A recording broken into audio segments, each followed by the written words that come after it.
Salut à tous, très heureux de vous retrouver pour la suite de ce tutoriel sur la méthode Meurize. Alors oui, on est sur Mac, on était sous Windows la dernière fois.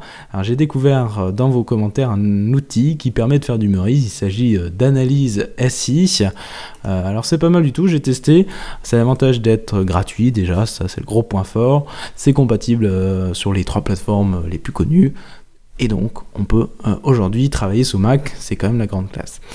Le logiciel par rapport à PowerMC, c'est grosso modo la même chose que ce qu'on a vu la dernière fois. Je dis bien grosso modo parce que c'est beaucoup moins puissant, mais en tout cas vous allez retrouver en cliquant sur MCD eh bien 3 icônes pour créer une entité, une association, des liens entre vos entités et vos associations.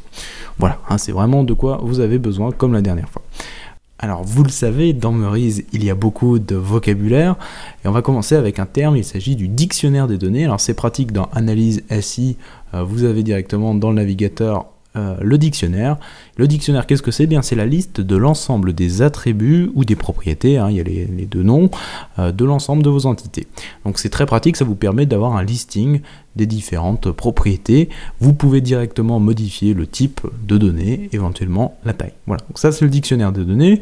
Je me remets sur mon MCD. Et là, eh bien, l'exercice aujourd'hui, ça va être d'ajouter à notre système d'information l'ensemble des utilisateurs qui commandent des jeux vidéo, qui commandent ou qui achètent des jeux vidéo. Alors, vous le savez, on sait que tous nos utilisateurs, ils ont des propriétés communes, ils ont un nom par exemple, on sait qu'ils ont un prénom, donc on sait qu'il va falloir créer une entité. Donc là, je clique sur entité, je la pose sur mon schéma, je vais l'éditer et lui donner donc un nom. Donc là, ça va être nos utilisateurs ou nos clients. Hop, donc je vais créer un premier champ, donc utilisateur code, ça sera le code du client. Ensuite nous aurons utilisateur nom, donc là ça sera plutôt du varchar de taille 50, voilà, j'ajoute.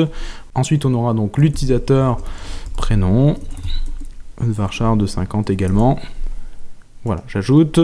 Donc là, il faut tout sélectionner, cliquer sur la petite flèche pour que ça l'ajoute et faire OK. Voilà, donc les différentes propriétés sont ajoutées à mon entité. Et donc maintenant, il faut rattacher l'entité utilisateur à jeu vidéo. Donc ça, vous le savez, on utilise les associations. Je la pose et donc je vais la renommer immédiatement. On a dit donc qu'il commande des jeux vidéo. Donc commander, OK. Et donc je tire des liens entre utilisateur et commandé, et entre commandé et jeu vidéo. Voilà. Donc là, pour l'instant, il n'y a rien de nouveau. Alors il reste quand même à voir les cardinalités. Un jeu vidéo, il est commandé par au minimum aucune personne, voire plein de personnes, ça c'est possible.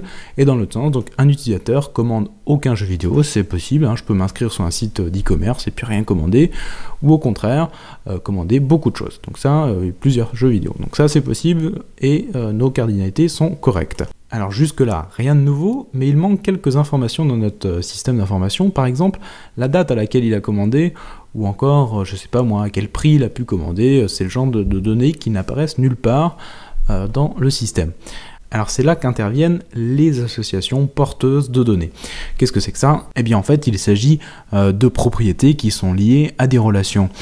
Concrètement ça veut dire qu'on sait qu'on a des utilisateurs, on sait qu'on a des jeux vidéo, on sait que nos utilisateurs ils vont commander des jeux vidéo, et sur cette action de commande, eh bien, il va y avoir des propriétés communes à toutes nos commandes, comme par exemple la date de la commande. Donc là je vais pouvoir double-cliquer sur mon association commandée et je vais placer une nouvelle propriété qu'on va appeler date au format date. Voilà, je fais OK et je le place dedans. Voilà. Alors il y a une petite technique qui est bonne à savoir quand on débute, c'est que les associations porteuses de données sont toujours entourées de cardinalités se terminant par N. Si vous regardez des deux côtés, c'est bien 0N et 0N. Et dans ce cas, ça veut dire que nous avons le droit de créer à cet endroit-là une association porteuse de données. Ici, par exemple, il ne serait pas possible d'avoir des données dans notre association. Elle ne pourrait pas être porteuse de données parce que nous avons une cardinalité 0,1 sur le côté. Alors il y a des exceptions à cette règle, mais quand on débute, c'est toujours une petite technique qui est bonne à prendre pour savoir si on a le droit ou pas de placer des données dans notre association. Alors je sens que vous êtes chaud bouillant là, donc on va pouvoir continuer avec nos termes et on va apprendre maintenant les associations ternaires. Alors on appelle association binaire quand il y a deux entités qui entourent notre association. Une association ternaire, c'est quand il y a trois entités qui vont entourer notre association. Alors concrètement, dans quoi ça peut être utilisé? Eh bien, imaginons que notre système d'information correspond à celui d'une marketplace où on peut commander nos jeux vidéo sur différents marchands. Eh bien, nous aurions une nouvelle entité à cet endroit-là qui s'appellerait marchand, avec donc un code, un marchand code. Hop, nous avons par exemple un marchand nom de type varchar 50. J'ajoute mes deux champs. Ok. Voilà, donc cette entité marchand, elle est bien liée aux commandes parce que je vais pouvoir commander un jeu vidéo auprès d'un des marchands. Alors là, nous sommes dans le cas d'une association ternaire parce qu'elle est en lien avec trois entités, utilisateurs, marchands et jeux vidéo, et une association donc porteuse de données comme nous l'avons vu précédemment. Alors je poursuis, toujours au sujet des associations, nous allons apprendre une notion, celle des associations réflexives. Alors qu'est-ce que c'est que ce truc? Eh bien il s'agit des entités qui font appel à elles-mêmes. Alors quand je le dis comme ça, forcément on ne le comprend pas. Je vais prendre un exemple concret sur les sites internet, parfois dans les e-commerce. Vous avez par exemple, si vous achetez ce jeu vidéo, eh bien, je vous recommande d'acheter aussi ce jeu vidéo. Hein. Vous achetez par exemple, je sais pas moi, Mario, eh bien on va vous conseiller de prendre le Mario 2 avec.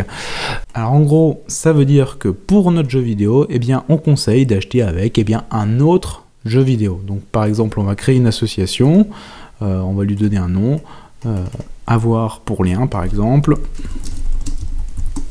Ok. Et donc je tire un lien. Mon jeu vidéo, avoir pour lien, un autre jeu vidéo. Alors là, il y a une limite par contre avec ce logiciel, donc analyse ASI, c'est qu'on ne peut pas faire d'association réflexive. Si je mets dans l'autre sens mon lien, rien ne se passe, mais normalement avec les autres logiciels de modélisation, c'est possible. Donc en fait, j'aurai un deuxième trait avec une autre cardinalité. Donc là, au niveau des cardinalités, un jeu vidéo, il a pour lien au moins aucun, c'est possible, on peut ne rien conseiller avec le jeu, ou même plusieurs autres jeux vidéo.